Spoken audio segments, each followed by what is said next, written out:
What is up, YouTubers? Happy Friday evening. Silver Surfer coming back with you with a little something that you haven't seen in a while, guys. This here, some coins. How about that? Putting the old hold for this video for you guys on paper money. And going back to some of the old silver stuff here, some of the old numismatic coins. Give you a little scanned overview. Look at them Morgans and peace dollars, huh? Pretty cool indeed. Bunch of raw ones there. Love them, love them, love them. All right, so let's go back. And what do I have that's new for y'all this video? Well, I'm gonna get right into it here. It's this little guy right here in this burgundy holder. Check it out. Incredible luster. Look at that swirl that's going around. Really, really cool. Really, really cool, guys. Nice rim toning. Got some darkish kind of brown rim toning going on. It's a little baggy, I'll give you that. It's got some bags on the cheek and right in front of the face and the nose and the cheek and the fields. Reverse is incredible. Check this out. Look at this luster. Look at that. If I can get it without this light, there you go. Check that out. Just pretty rad. The fields on the reverse here are actually pretty good. Nice strike. Great feathers on the eagle. Nice coin overall, guys. So as you can see, it's an 1891S. It is graded by NGC, actually. And as you can also see, it says Redfield collection. I'll flip it back over here. So it's got some tamper-proof kind of seal there by NGC as well. And what is this? Where does this coin come from? So we'll talk about, bring you back all the way to the late 1800s by a man named Levere Redfield. He was born in Utah and ended up moving up to Idaho during the Great Depression. From there, when he was old enough, he moved down to Los Angeles and bet his life earnings that he had, which wasn't much because he was very poor growing up, on the stock market. But somehow he had a pretty good knack for it and ended up doing very well and becoming very wealthy. And so he ended up selling everything from there and moving up to Reno, Nevada, where he built his stone house and started acquiring and hoarding silver dollars. One of them being this one right here, guys. So pretty cool story. He's a recluse type of gentleman. You know, he lived up in Reno for a while. I think he did a little tax evasion, did 18 months in jail for some time.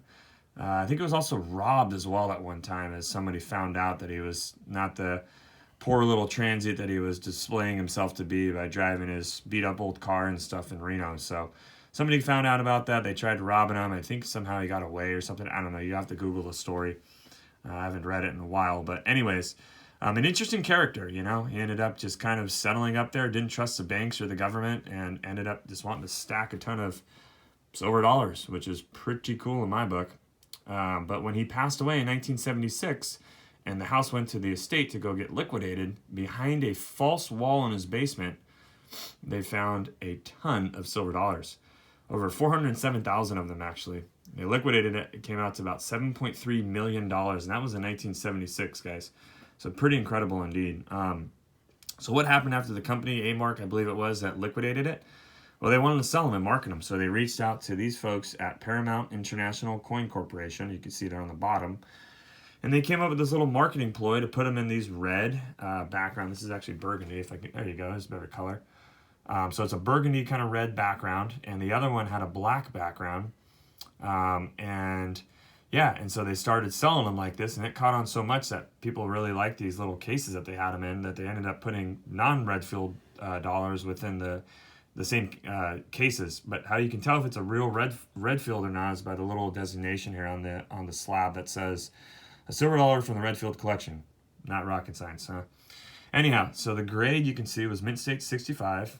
Again, guys, remember, this was all the way back in the 70s. So this was before PCGS, NGC, ANAX, and all those other third-party grading companies we have now.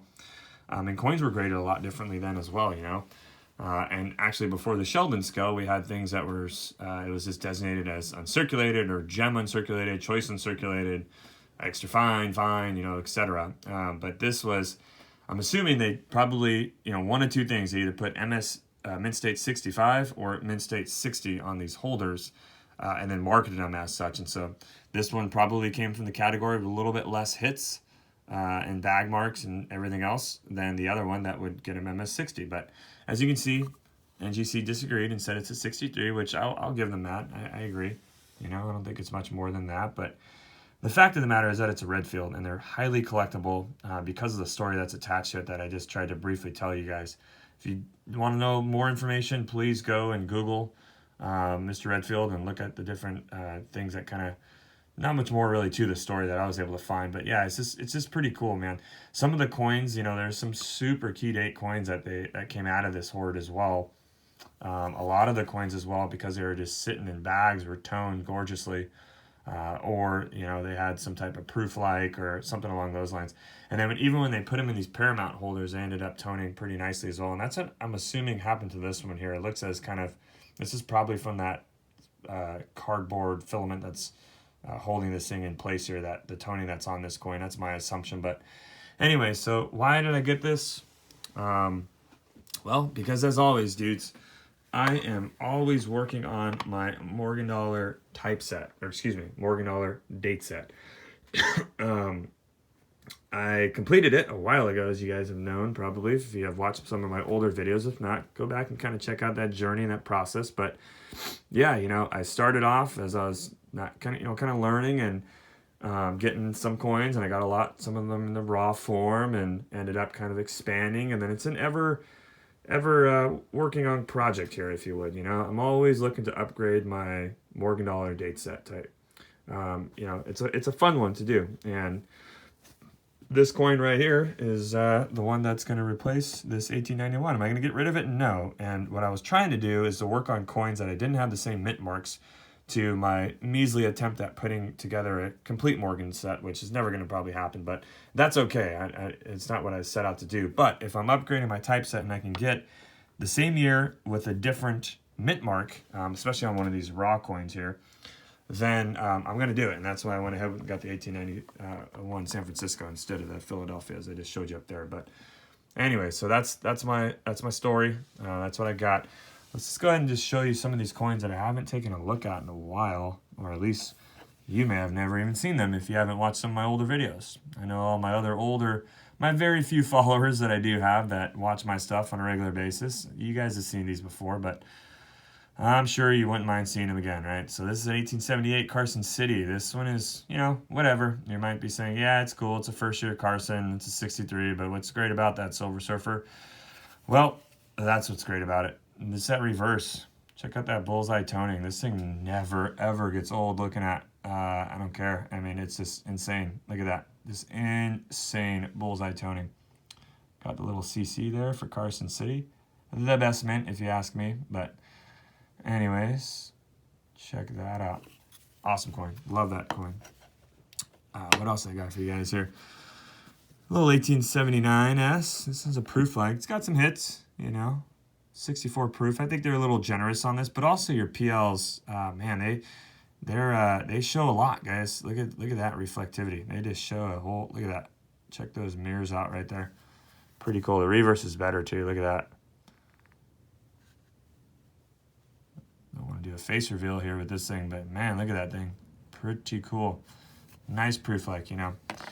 And then this was one of my later ones you guys seen here. This isn't an old ANAX, right? So these, you can tell it's an old ANAX if it's got the blue text up there in the label. This is when they were part of the American Numismatics Association, and they had a heck of a lot tougher grading standards. But this one's a common year date, but it's just so, I mean, look at this violet and toning that's going on with it. Pretty cool indeed. The reverse is just as epic. Look at that.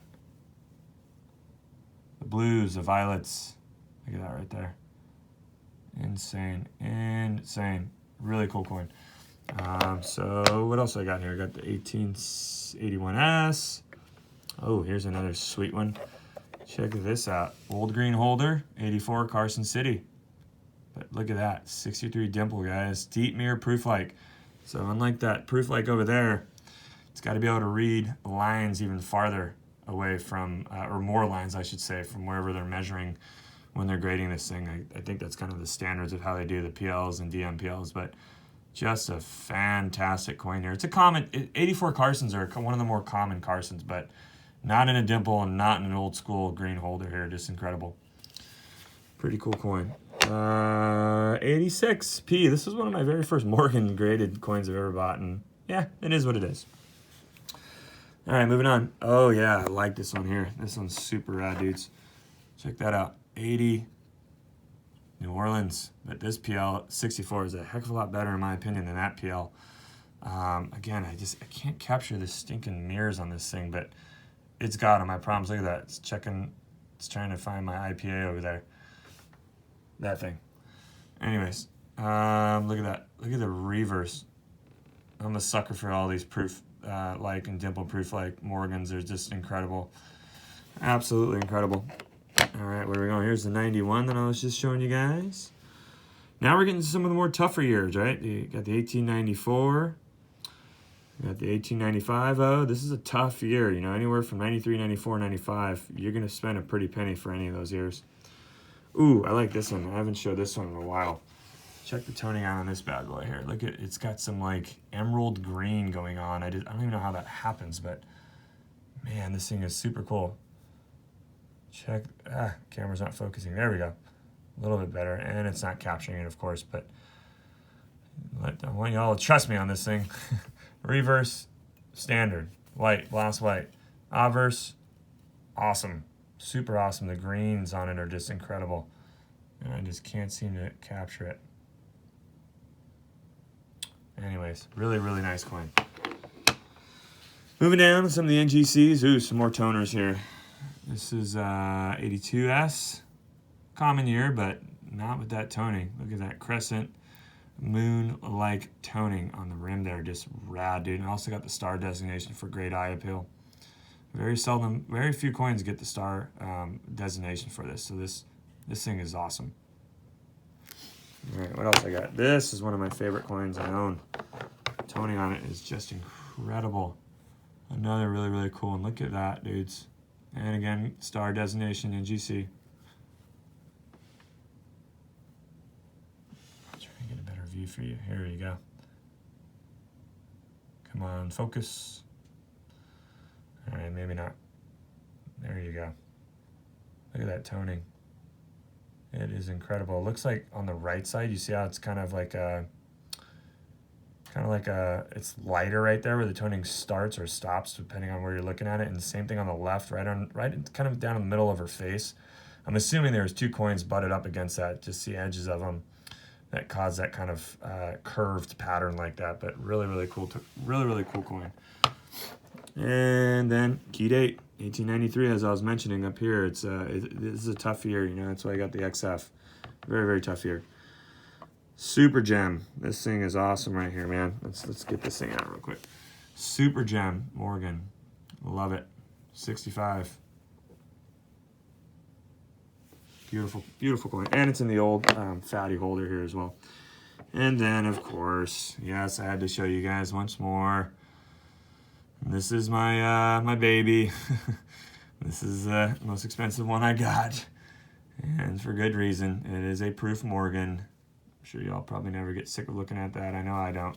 It's got mirrors that are incredible. It is cacked. It is a proof 62. It is part of my 20th century proof type set. And that's an awesome coin, guys. Go check out the other videos where I spent a little bit more time on it.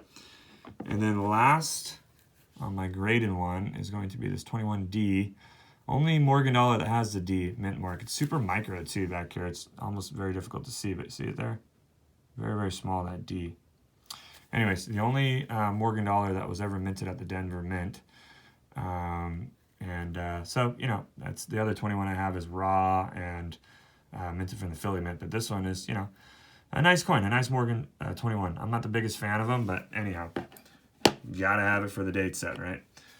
So that's that. And then I didn't even show you guys all of these, but just do a quick little pano of them. All different years. A couple of them were cleaned, you know, in the past, but they are what they are. There's some nice coins in here, let me tell you. Don't get me wrong, there's some nice coins in here. That's for sure. And there's the start of the peace dollar. So I hope you guys learned something. I hope you guys enjoyed it. Don't forget to hit that comment button and let me know what y'all think. Until next time, Silver Surfer out.